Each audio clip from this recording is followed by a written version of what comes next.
Olá, boa noite a todos aqui do canal A Verdade Cura.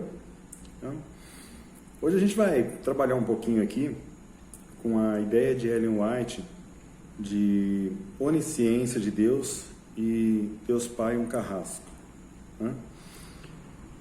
Quando eu leio os textos de Ellen White, algumas coisas me chamam muita atenção. Às vezes a gente vê algumas pessoas discutindo os textos na internet e eles têm um outro olhar, né? Acham algumas coisas contraditórias, mas tem um outro olhar, né? Eu procuro ter um olhar mais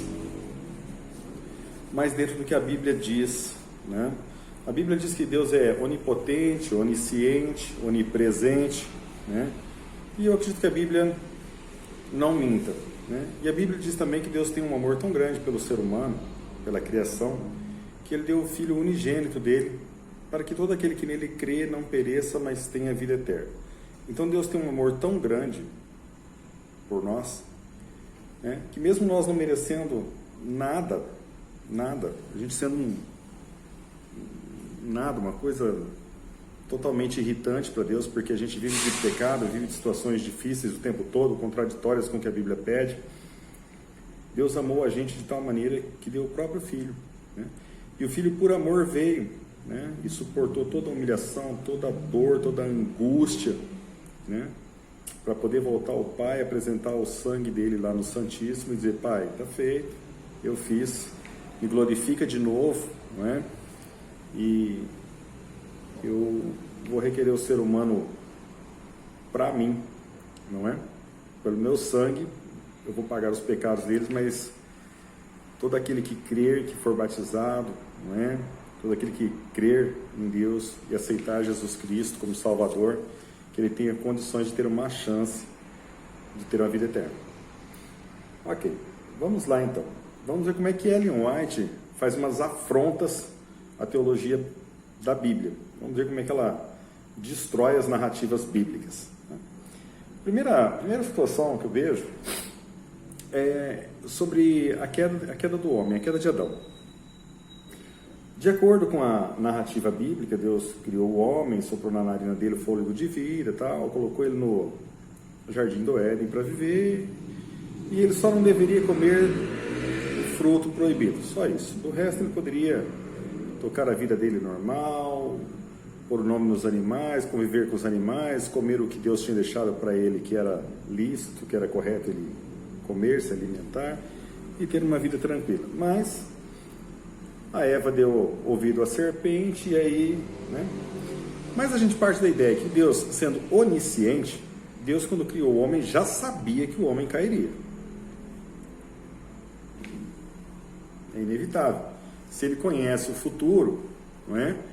Não vou entrar no mérito dele fazer ou não fazer alguma coisa para o homem cair ou não cair, qual era o plano de Deus, não vou nem entrar nesse mérito, né? Mas não dá para negar a onisciência de Deus e dizer que Deus não sabia que o homem pecaria. Ok? Então, sabendo já que o homem pecaria, já na criação, Deus, na onisciência dele, Deus já poderia ter estabelecido um plano antes, um plano para a salvação, não é? Um plano da nossa redenção ali, que seria o próprio Cristo, né, que participou da criação, dar a vida. Não poderia ser um anjo, porque os anjos não participaram da criação. Teria que ser um criador para poder assumir a responsabilidade por isso, não é? Até mesmo porque não foi o criador só do homem, foi o criador de Satanás também, né? Ellen White afirma que, na visão dela, ela viu que o pai, né, de forma terrível, de forma grotesca, né, não queria muito salvar o homem, não. Ele ia destruir a raça humana mesmo, tá? Aí aqui nós temos uma parte, uma das citações que fala dela, uma delas tem acho que 3 ou 4, né? Então ela teve a visão e tal, e daí depois ela conversa com o anjo dela, e o anjo diz o seguinte: fez então saber ao exército angelical que um meio de livramento for estabelecido, isso depois da queda do homem, para o homem perdido. Disseram-lhes que estivera a pleitear com seu pai. Então Jesus foi pedir ao pai, foi clamar ao pai: por favor, pai, deixa eu pagar a conta, não destrói o homem. Mas lá na Bíblia diz que Deus amou o homem de tal maneira que deu o Filho unigênito. Foi por amor, não foi por pressão de Jesus. Na Bíblia diz que assim: e tendo Deus estado perante o conselho, perante os anjos, disse: eu vou destruir tudo. E aí Jesus veio, se humilhou. E a Bíblia não diz isso, diz. Não, se disser, pode me corrigir, tá? A Bíblia diz que na onisciência de Deus, Deus já sabia e já tinha um plano para resolver essa situação toda, até mesmo perante os seres celestiais, né? Ok? Afinal de contas, Deus é um Deus organizado, não é um Deus de bagunça, como muitas teorias teológicas por aí, né? Tem umas aí que são bem confusas. Vamos lá, então. Vamos ver um outro texto aqui. Perante o Pai, ele pleiteou em prol do pecador, enquanto a hoste celestial aguardava o resultado com interesse de tal intensidade que palavras não o poderão exprimir. Muito prolongada foi aquela comunhão misteriosa, o conselho de paz, em prol dos decaídos filhos dos homens. O plano da salvação foi estabelecido antes da criação da terra. Olha a contradição agora com a outra. Ok? Então, assim, na primeira parte, a gente vê que ela faz uma citação dizendo que Deus não tinha um plano e que Jesus foi pleitear após a queda. Ok? Nesse texto aqui, são livros diferentes, tá? Aquele livro lá de baixo, deixa eu ver aqui. O texto 3, ele está na página 43 do História da Redenção. Ok. E o outro texto que a gente vai ler fala um pouquinho diferente disso também, confirmando uma das duas teses, ok? Está no Primeiros Escritos, na página 38.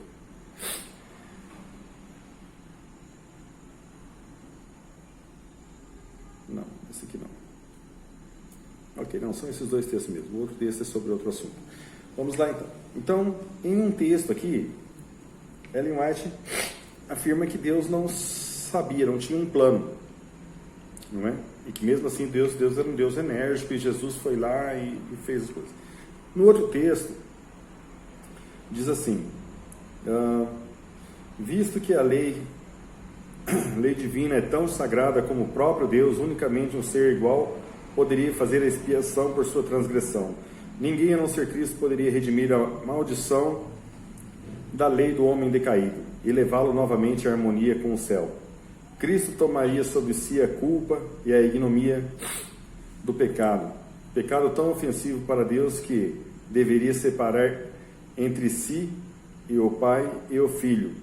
Cristo atingiria as profundidades da miséria para libertar a raça que fora arruinada. Perante o Pai, pleiteou em prol do pecador. Enquanto as hostes celestiais aguardavam o resultado, então Cristo estava pleiteando, né? Com interesse de tal intensidade que as palavras não poderiam exprimir. Muito prolongada foi aquela comunhão misteriosa, o conselho de paz, em prol dos decaídos filhos dos homens. Então aqui a gente vê que depois da queda, Cristo estava lá pedindo pelo amor de Deus para o Pai para não acabar com o ser humano. Aí fica duas coisas para a gente pensar, né? Primeiro, Deus não tinha onisciência, não sabia que ia cair.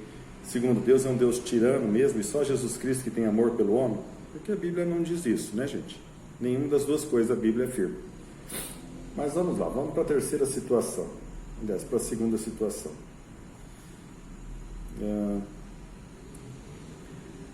Tem uma parte lá da análise bíblica da Ellen White, que ela teve uma visão, e ela viu que os anjos estavam para soltar os 4 ventos.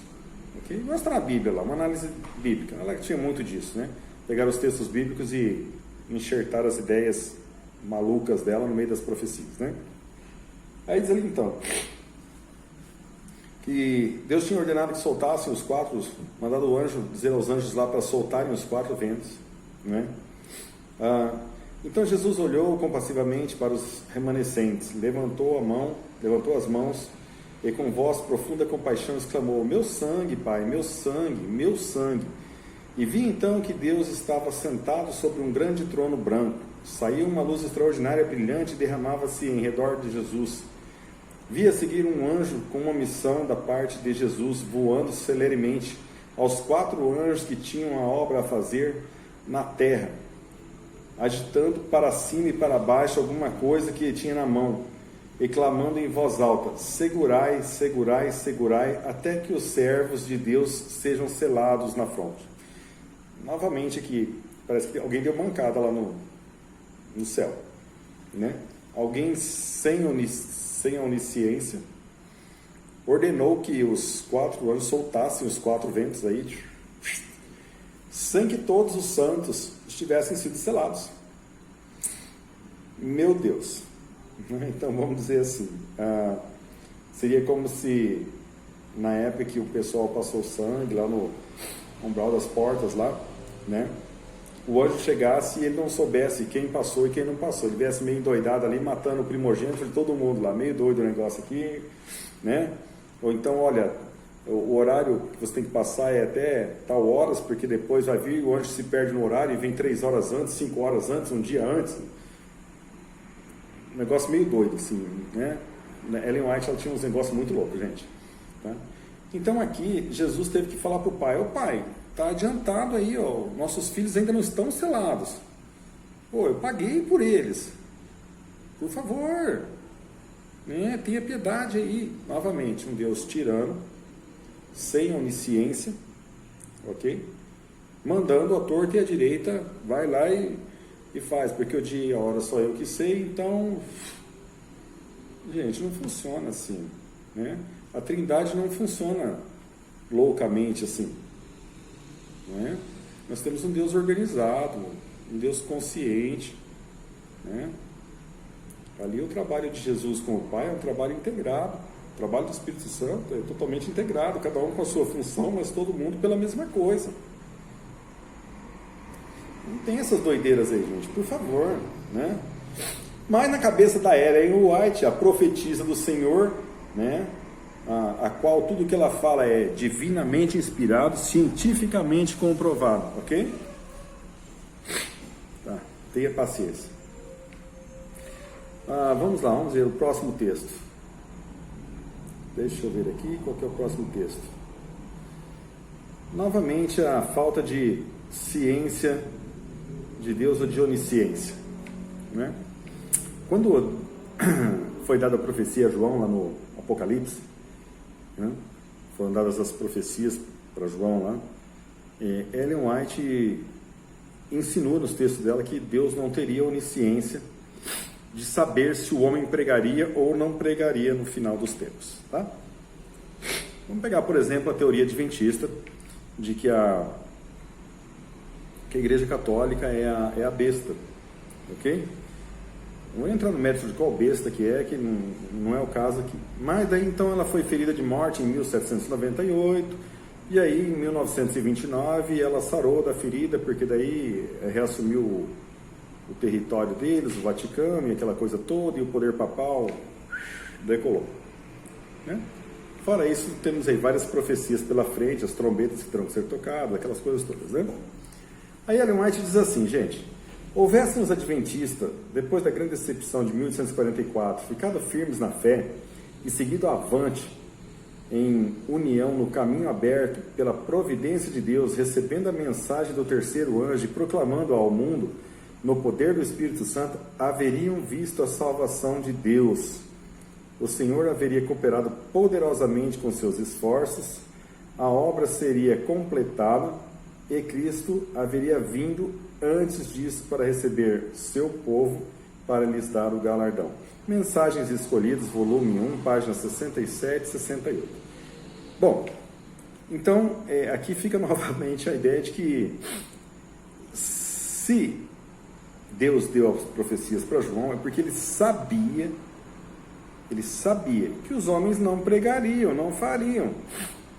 E ele não apertou os homens para fazer, porque o dia e a hora, Deus é que sabe.